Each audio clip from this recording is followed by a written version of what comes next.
నీట్లో మంచి ర్యాంక్ రాని విద్యార్థులకు బెస్ట్ ఆప్షన్ సిఎస్ఈఎంఏ కోర్సులు అడ్మిషన్స్ జరుగుతున్నవి.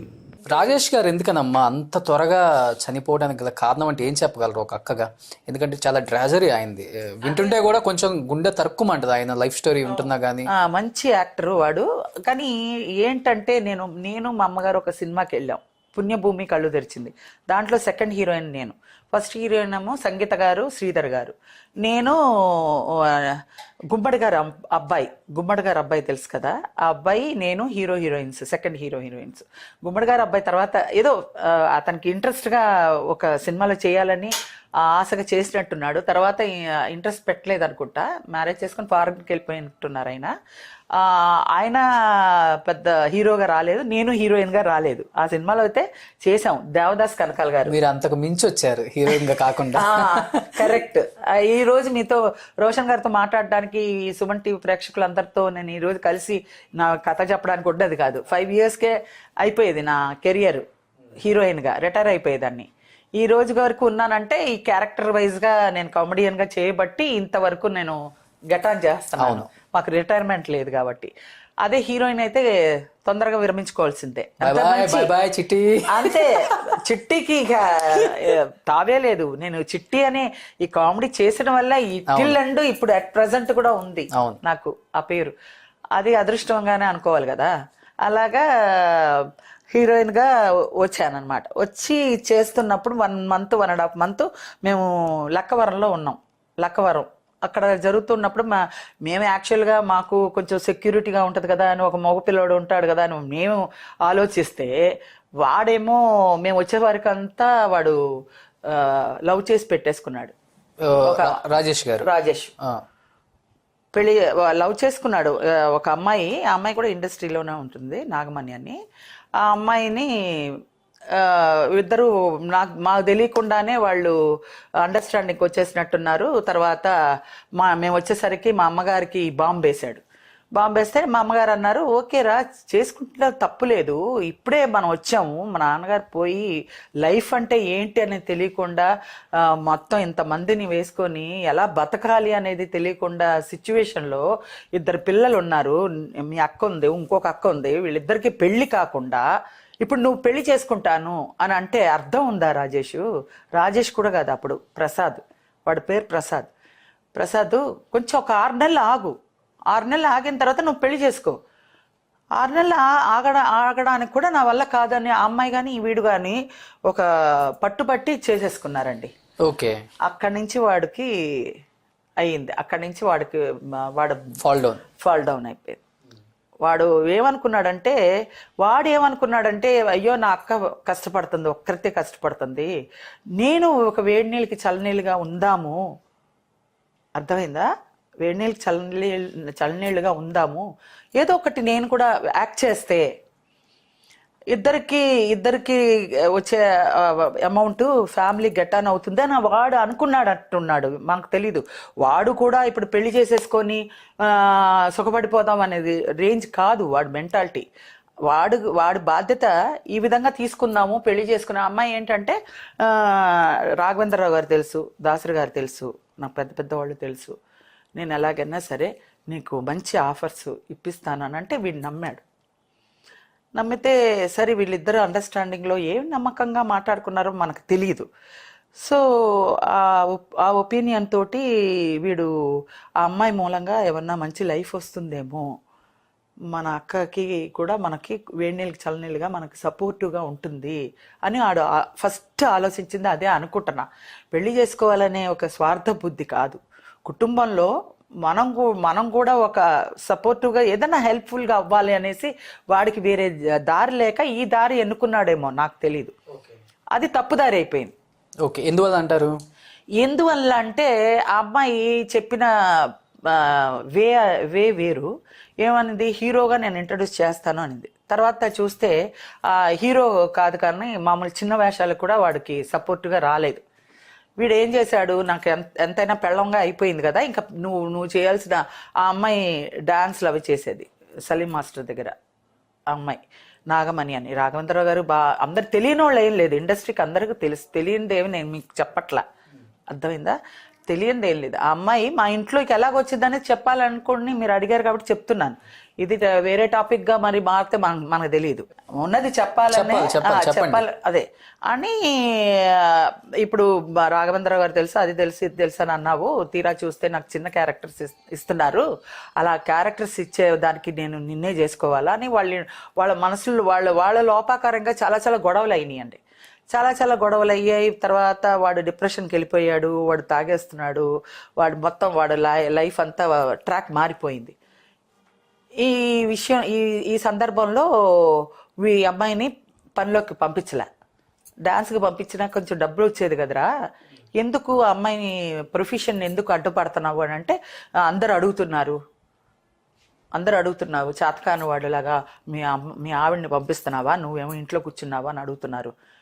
అందుకని నేను పంపించదలుచుకోలేదు. అలాంటప్పుడు ఎందుకు పెళ్లి చేసుకున్నావు?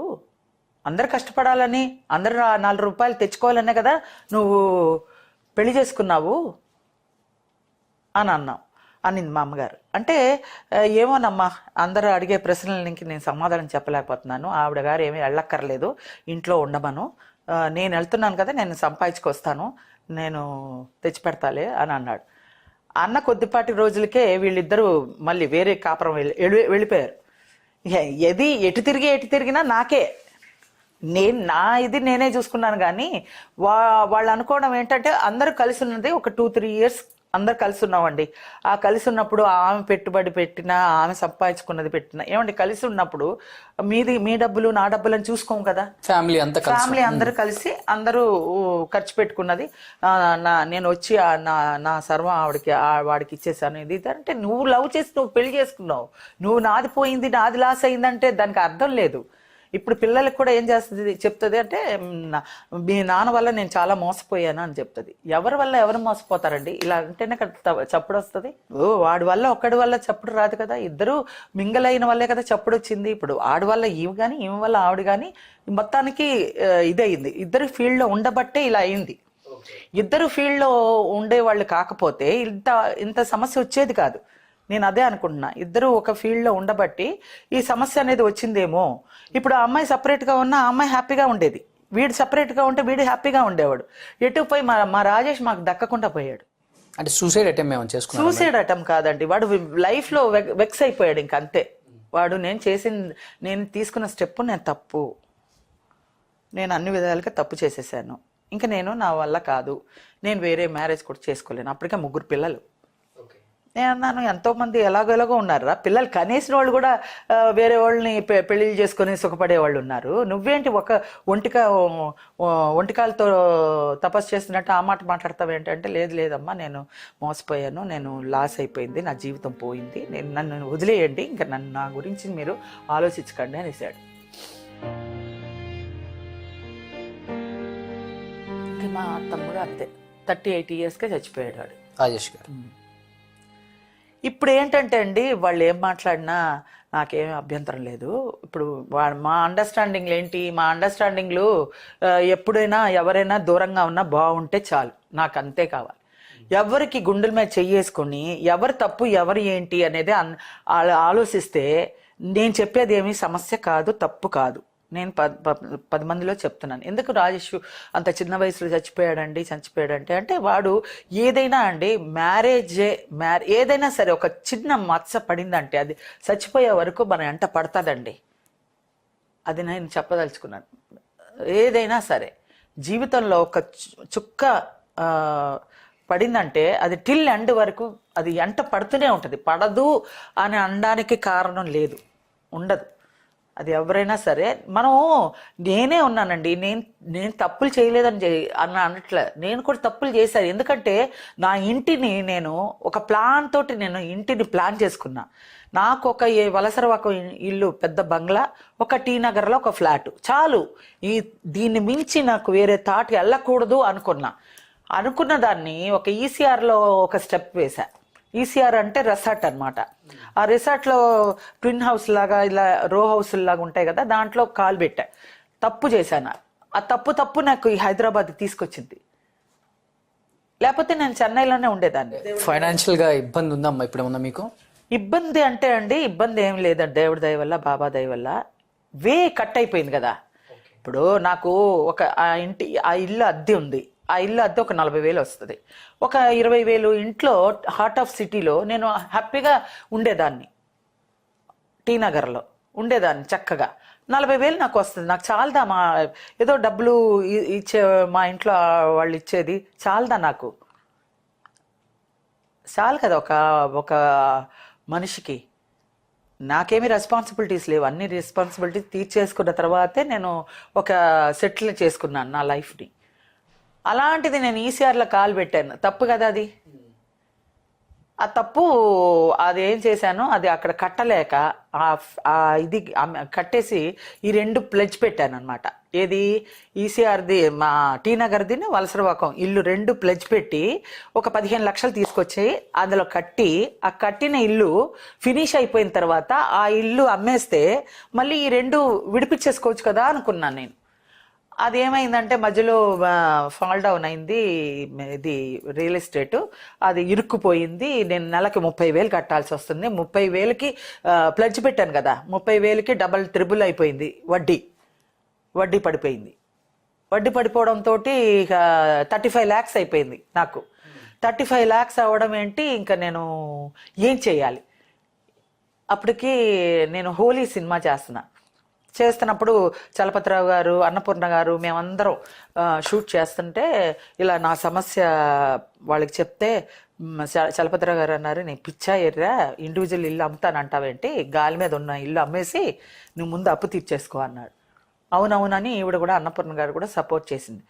ఇంకా హాట్ కేక్ లాంటి ఇల్లు, టీ నగర్ అంటే హాట్ కేక్ లాగా, ఆ ఇల్లు తొందరగా అమ్ముడుపోయింది. ఇప్పుడు నేను 1.5 కోటి పెట్టినా కూడా నేను కొనలేను ఆ ఇల్లు, అర్థమైందా? ఆ ఇల్లు పోయింది. ఇప్పుడు నేను ఆ ఈసీఆర్ ఇంటి గురించి నేను తప్పు చేశాను కదండి. ఇప్పుడు నేను అది 45 lakhsకి నేను కొనుక్కున్నా కూడా మొత్తం 35 లక్షలు అప్పు తీర్చేసి ఓ 10 లక్షలు చేతిలో పట్టుకొని ఇక్కడ హైదరాబాద్కి వచ్చేసాను. ఇంకా నేను అక్కడ ఉండలేక మెంటల్ టెన్షన్ అయిపోయింది. వరుసగా చావులు, మా నాన్నగారు పోవడం ఏంటి, మా తమ్ముడు పోవడం ఏంటి, తమ్ముడు పిల్లలు పోవడం. సుమన్ టీవీలో మీ పర్సనల్ అండ్ బిజినెస్ ప్రమోషన్స్ కోసం కింది నెంబర్కి కాంటాక్ట్ చేయండి.